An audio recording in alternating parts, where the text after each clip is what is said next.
Death from above, the Beit Lahia airstrike. The world watched in horror as, once again, Israeli fighter jets tore through the sky over Gaza. This time their target was Beit Lahia, a densely populated town in the north. The date was March 13, 2025, and by the time the dust settled, 9 Palestinians lay dead.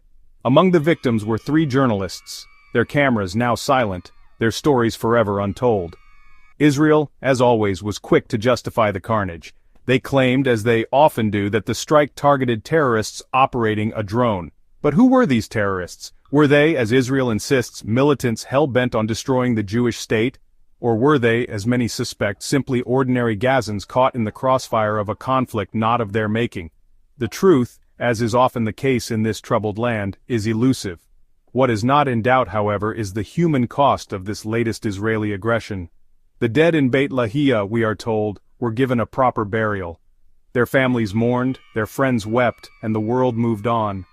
But for the people of Gaza, there is no escape from the violence that has become their daily reality. A humanitarian catastrophe: life in Gaza under siege. Gaza has become synonymous with suffering. It is a place where hope goes to die, where even the most basic necessities are in desperately short supply. The water, what little there is of it, is often undrinkable. Wells have run dry and desalination plants lie idle, starved of electricity and fuel. Israel, which controls Gaza's borders, has threatened to cut the remaining water lines, a move that would be nothing short of catastrophic. Food is scarce, and what little there is available is often too expensive for ordinary Gazans to afford.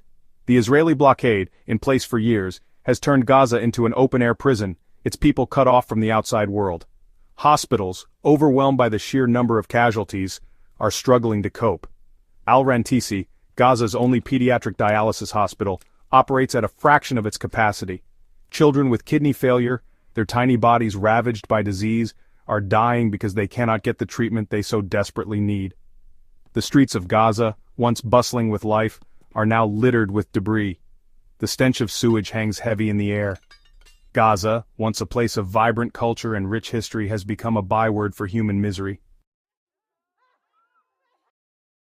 International condemnation and calls for justice. The international community, as it has done so many times before, has condemned the latest Israeli offensive. The United Nations, in a strongly worded statement, accused Israel of using disproportionate force against Palestinian civilians. The UN Commission of Inquiry, in a damning report, accused Israel of committing genocidal acts by systematically destroying Gaza's reproductive health care system. The International Criminal Court, in a landmark